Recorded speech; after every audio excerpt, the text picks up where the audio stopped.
बच्चों, आज हम पढ़ेंगे हिंदी की पाठ्य पुस्तक मल्हार से कक्षा 7 का पाठ 4 पानी रे पानी। तो आइए इस पाठ को पढ़ते हैं और इसके बारे में समझते हैं कि इसमें क्या कहा गया है और हमें क्या बताया गया है। तो चलिए शुरू करते हैं।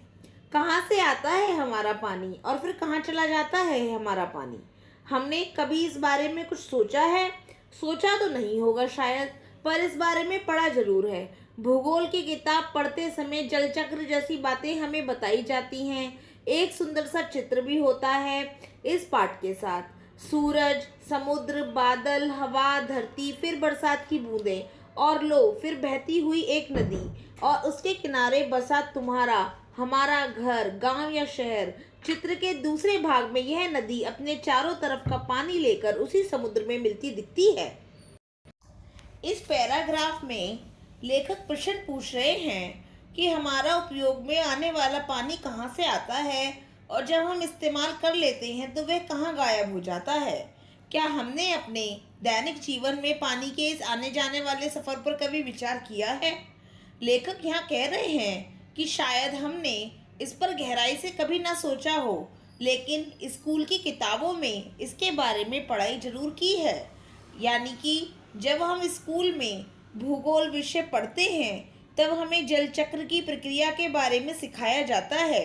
इसमें एक सुंदर सा रंगीन चित्र भी होता है, एक अलग से पाठ दिया जाता है। इसमें बहुत सारी चीज़ें हमें, जैसे सूरज है, समुद्र, बादल, हवा, जमीन, बारिश की बूंदें और पहाड़ों से बहती नदी, जिसके किनारों पर हमारे घर, गांव और शहर ये सब बसे हुए होते हैं। चित्र को आगे देखें तो हमें पता चलता है कि वही नदी रास्ते भर का सारा पानी समेटकर अंत में वापस समुद्र में जाकर मिल जाती है।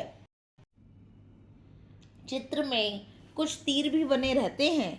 समुद्र से उठी भाप बादल बनकर पानी में बदलती है और फिर इन तीरों के सहारे जल की यात्रा एक तरफ से शुरू होकर समुद्र में वापस मिल जाती है। जल चक्र पूरा हो जाता है। यह तो हुई जल चक्र की किताबी बात।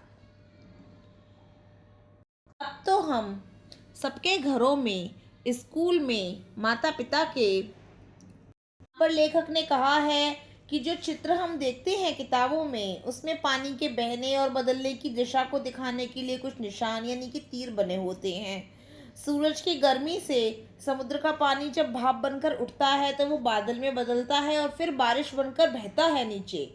पानी की यह पूरी यात्रा घूम फिरकर समुद्र में ही समाप्त होती है और हमारा जल चक्र पूरा हो जाता है। वो कहते हैं कि ये सब तो ज्ञान वाली बातें, किताबी बातें हुई, ये तो हम सब जानते हैं। कार्यालय में, कारखानों और खेतों में पानी का कुछ अजीब सा चक्कर सामने आने लगा है। नलों में अब पूरे समय पानी नहीं आता। नल खोलो तो उसमें पानी के बदले सू सू की आवाज़ आने लगती है। पानी आता भी है तो बेवक्त, कभी देर रात को तो कभी बहुत सवेरे। मीठी नींद छोड़कर घर भर की बाल्टियां, बर्तन और घड़े भरते फिरो। पानी को लेकर कभी कभी कहीं कहीं आपस में तू तू मैं भी होने लगती है। तो यहाँ पर लेखक कह रहे हैं कि वास्तविक जीवन में, हमारे घरों में, स्कूलों में पानी की स्थिति और समस्याएं और आगे की बात की तरह बढ़ती चली जा रही है, क्योंकि अब दफ्तर, फैक्ट्री और खेतों में पानी की उपलब्धता और इस्तेमाल को लेकर कुछ अजीब ही समस्याएं देखने को मिलती हैं। पहले की तरह अब नलों में 24 घंटे पानी नहीं आता है। जब नलों की टंकी खोलो तो पानी की बजाय पाइपलाइन खाली होने लगती है और हवा के कारण उसमें से खाली आवाज आती है। पानी आता भी है तो बहुत बेवक्त आता है, अर्थात कोई निश्चित समय ही नहीं होता। कभी रात को, कभी सुबह बहुत जल्दी भोर में। तो मीठी नींद को छोड़कर लोगों को उठना पड़ता है। सुबह सुबह जल्दी उठकर पानी की बाल्टियां, बर्तन और मटके भरने पड़ते हैं। सार्वजनिक नलों या पानी के टैंकरों पर पानी भरने को लेकर अक्सर लोगों के बीच लड़ाई झगड़ा और बहस होने लगती है। रोज रोज के इन झगड़ों टंटों से बचने के लिए कई घरों में लोग नलों के पाइप में मोटर लगवा लेते हैं। इससे कई घरों का पानी खींचकर एक ही घर में आ जाता है। यह तो अपने आसपास का हक छीनने जैसा काम है, लेकिन मजबूरी मानकर इस काम को मोहल्ले में कई घर बैठकर एक साथ यही काम करने लगते हैं और पानी की कमी और बढ़ जाती है। शहरों में तो अब कई चीज़ों की तरह पानी भी बिकने लगा है। यह कमी गांव शहरों में नहीं बल्कि हमारे प्रदेशों की राजधानियों में और दिल्ली, मुंबई, कोलकाता, चेन्नई और बेंगलोर जैसे बड़े शहरों में भी लोगों को भयानक कष्ट में डाल देती है। देश के कई हिस्सों में तो अकाल जैसी हालात बन जाती है। यह तो हुई गर्मी के मौसम की बात। अब यहाँ पर लेखक कह रहे हैं कि पानी की कमी और रोज की लड़ाई झगड़ों से तंग आकर बहुत से लोग क्या करते हैं, मोटर लगवा लेते हैं। अब मोटर लगने से क्या होता है, जब एक व्यक्ति पाइप में मोटर चलाता है तो आसपास के दूसरे घरों में जाने वाला पानी भी उसी के घर की तरफ खिंच जाता है और दूसरे के घर पानी ही नहीं पहुंचता। सीधे पाइप में मोटर लगाना पड़ोसियों के अधिकार को मारने जैसा गलत काम है। मगर जब कोई एक घर मजबूरी का बहाना बनाकर ऐसा करता है तो देखा देखी मोहल्ले के दूसरे लोग भी अपने यहाँ मोटर लगवाने लगते हैं। सबके द्वारा मोटर लगा लेने से पाइपलाइन का पानी ही बट जाता है और पूरे इलाके में पानी की किल्लत और भी ज़्यादा गंभीर हो जाती है।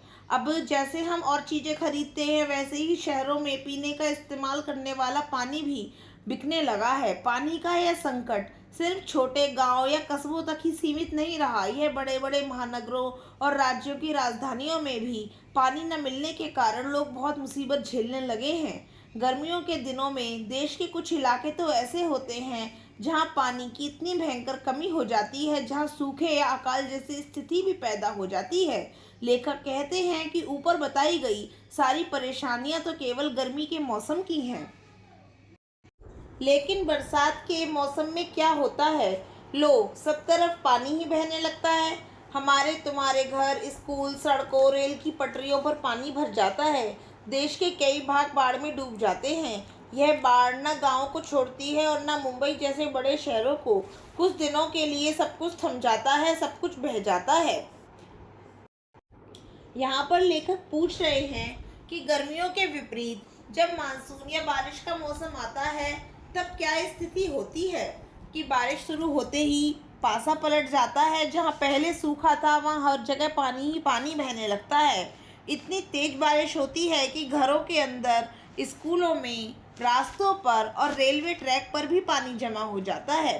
देश के कई इलाके और कई राज्य बाढ़ में डूब जाते हैं, नदियों में उफान आ जाता है। बाढ़ की ये तबाही इतनी बड़ी होती है कि इससे ना तो ग्रामीण इलाके बच पाते हैं और ना ही मुंबई जैसे आधुनिक और बड़े महानगर। बाढ़ आने पर लोगों का सामान्य जीवन, कामकाज और गाड़ियां पूरी तरह रुक जाते हैं। बहुत सी चीज़ें पानी के तेज बहाव में बहकर नष्ट भी हो जाती हैं। ये हालात हमें बताते हैं कि पानी का बेहद कम हो जाना और पानी का बेहद ज़्यादा हो जाना यानी अकाल और बाढ़ एक ही सिक्के के दो पहलू हैं। यदि हम दोनों को ठीक से समझ सके और संभाल ले तो इन कई समस्याओं से हमें छुटकारा मिल सकता है। चलो थोड़ी देर के लिए हम पानी के चक्कर को भूल जाए और याद करें अपनी गुल्लक को। जब भी हमें कोई पैसा देता है हम खुश होकर दौड़कर उसे झट से अपनी गुल्लक में डाल लेते हैं। 1 रुपया, 2 रुपया, 5 रुपया, कभी सिक्के तो कभी छोटे बड़े नोट, धीरे धीरे इसमें सब जमा हो जाते हैं। फिर जब कभी हमें कुछ पैसों की ज़रूरत पड़ती है तो इस गुल्लक की बचत का उपयोग कर लेते हैं। यहाँ पर लेखक कह रहे हैं कि देश की स्थिति हमें समझाती है कि अगर पानी बहुत कम हो जाए यानी कि सूखा पड़ जाए और पानी बहुत अधिक तो बाढ़ हो जाए तो ये दोनों अलग अलग समस्याएं नहीं हैं बल्कि एक ही बड़ी समस्या के दो रूप हैं। अगर हम बाढ़ और सूखे के इस चक्र को अच्छी तरह समझकर पानी का सही प्रबंधन यानी कि मैनेजमेंट करना सीख जाएं तो हमें पानी से जुड़ी किसी भी मुसीबत से कोई भी नुकसान नहीं होगा। लेखक यहाँ कह रहे हैं कि चलो थोड़ी देर के लिए जल चक्र की इस किताबी और वैज्ञानिक बात को हटाओ और ये सोचो कि हम बचपन में पैसे कैसे जमा करते थे अपनी गुल्लक, अपने पिगी बैंक में। जब भी मम्मी पापा या रिश्तेदार हमें कोई सिक्का या रुपया देते तो हम खुशी खुशी भागकर उसे तुरंत अपनी गुल्लक में रखते थे। धीरे धीरे करके एक एक सिक्के और छोटे बड़े नोट गुल्लक में समय के साथ इकट्ठे होते रहे। बाद में जब भी हमें किसी ज़रूरी चीज़ या खिलौने के लिए पैसों की आवश्यकता होती थी तो हम इस जमा की हुई बचत का इस्तेमाल करते थे। हमारी यह धरती भी इसी तरह खूब बड़ी गुल्लक है। मिट्टी की बनी इस विशाल गुल्लक में प्रकृति वर्षा के मौसम में खूब पानी बरसाती है। तब रुपयों से भी कई गुना कीमती इस वर्षा को हमें इस बड़ी गुल्लक में जमा कर लेना चाहिए। हमारे गांव में, शहर में जो छोटे बड़े तालाब, झील आदि हैं, वे धरती की गुल्लक में पानी भरने का काम करते हैं। इनमें जमा पानी जमीन के नीचे छिपे जल के भंडार में धीरे धीरे रिसकर छनकर जा मिलता है। इससे हमारा भूजल भंडार समृद्ध होता जाता है। पानी का यह छिपा खजाना हमें दिखता नहीं, लेकिन इसी खजाने से हम बरसात का मौसम बीत जाने के बाद पूरे साल भर तक अपने उपयोग के लिए घर में, खेतों में, पाठशाला में पानी निकाल सकते हैं। लेकिन एक ऐसा दौर भी आया जब हम लोग इस छिपे खजाने के महत्व को भूल गए और जमीन के लालच में हमने यहाँ पर लेखक हमें समझा रहे हैं कि हमारी पृथ्वी भी एक पैसों की गुल्लक की तरह ही है, जो पानी की एक बहुत बड़ी प्राकृतिक गुल्लक है। मिट्टी से बनी इस धरती रूपी विशाल गुल्लक में कुदरत हर साल मानसून के समय बारिश के माध्यम से ढेर सारा पानी डालती है। बारिश का पानी पैसों से भी कहीं अधिक मूल्यवान है। इसलिए जब बारिश हो तो हमें उस कीमती पानी को बेकार बहने देने की बजाय इस धरती की गुल्लक में समेट कर रखना चाहिए। हमारे आसपास मौजूद छोटे बड़े तालाब हों, पोखर हों, झीलें हों, ये असल में वही साधन है जो बारिश के पानी को रोककर धरती की इस गुल्लक को अंदर से भरने का काम करते हैं। इन तालाबों और झीलों में जो पानी इकट्ठा होता है वो जमीन की मिट्टी के द्वारा धीरे धीरे सोख लिया जाता है और छनकर भूमि के नीचे मौजूद विशाल जल भंडार यानी कि ग्राउंड वाटर में जाकर मिल जाता है। इस प्रक्रिया से जमीन के अंदर का पानी भी बढ़ता है और हमारी भूमि के अंदर जल का खजाना पूरी तरह भर जाता है। यानी कि ये छुपा हुआ एक खजाना रूपी पानी हमें दिखाई नहीं देता, लेकिन बारिश के मौसम को ख़त्म होने के बाद पूरा साल हम कुएं से, हैंडपंप से और बोरवेल के जरिए इस पानी को निकाल कर अपने घरों में, खेतों में और स्कूल में इस्तेमाल भी करते हैं। मगर समय के साथ इंसानों ने एक ऐसी गलती की कि जिससे वे इस भूमिगत जल के महत्व को भूल गए और जमीन के लालच में आकर तालाबों को पाट कर उन पे मकान और फैक्ट्रियां बनाने लग गए। अपने तालाबों को कचरे से पाट कर भरकर समतल बना दिया। देखते ही देखते इन पर तो कहीं मकान, कहीं बाजार, स्टेडियम और सिनेमा आदि खड़े हो गए। इस बड़ी गलती की सजा अब हम सबको मिल रही है। गर्मी के दिनों में हमारे नल सूख जाते हैं और बरसात के दिनों में हमारी बस्तियां डूबने लगती हैं। इसलिए यदि हमें अकाल और बाढ़ से बचना है तो अपने आसपास के जल स्रोतों की, तालाबों की और नदियों की रखवाली अच्छे ढंग से करनी पड़ेगी। जल चक्र हम ठीक से समझें। जब बरसात हो तो उसे थाम लें, अपना भूजल भंडार सुरक्षित रखें, अपनी गुल्लक भरते रहें, तभी हमें ज़रूरत के समय पानी की कोई कमी नहीं आएगी। यदि हमने जल चक्र का ठीक उपयोग नहीं किया तो हम पानी के चक्कर में फंसते चले जाएंगे। यहाँ पर लेखक कह रहे हैं कि लोगों ने अपने आसपास के जल के जो स्रोत हैं और जो तालाब हैं उनकी कदर नहीं की, बल्कि उसमें कूड़ा कचरा और मिट्टी डालकर उन्हें बंद कर दिया और उन्हें प्लेटफॉर्म जैसा गंदा बना दिया। बहुत ही कम समय में उनके बंद किए गए तालाबों की ज़मीन पर इंसानों ने अपने रहने के लिए घर, दुकानें, खेलने के लिए खेल के मैदान और मनोरंजन के लिए सिनेमा घर बना लिए। प्रकृति के साथ की गई इस भारी छेड़छाड़ और लापरवाही का बुरा नतीजा अब हम सभी को भुगतना पड़ रहा है। तालाब खत्म होने के कारण गर्मियों में ज़मीन के नीचे का पानी भी खत्म हो जाता है, जिससे नलों में पानी नहीं आता। बारिश में वही पानी रुकने की जगह न मिलने के कारण हमारे घर और मोहल्ले में भर जाता है। लेखक यहाँ सलाह दे रहे हैं कि अगर हम भविष्य में सूखे की मार और बाढ़ की तबाही से सुरक्षित रहना चाहते हैं तो हमें अपने क्षेत्रों की नदियों, तालाबों और कुओं को साफ रखना होगा और उनकी रक्षा करनी होगी। अपने जल चक्र को हमें ठीक से समझना होगा और जब भी बारिश हो तो पानी को बहकर बर्बाद होने न दें। ज़मीन के नीचे पानी को बचाकर रखें। धरती रूपी गुल्लक को हमेशा भरते रहें ताकि भविष्य में कभी भी पानी की किल्लत ना हो। अगर हमने प्रकृति के इस जल चक्र का सम्मान नहीं किया या पानी का अच्छे से मैनेजमेंट भी नहीं किया तो हम हमेशा पानी की कमी, किल्लत और इससे जुड़े संकटों के जाल में हमेशा ही उलझे रहेंगे। पाठ यहीं समाप्त होता है।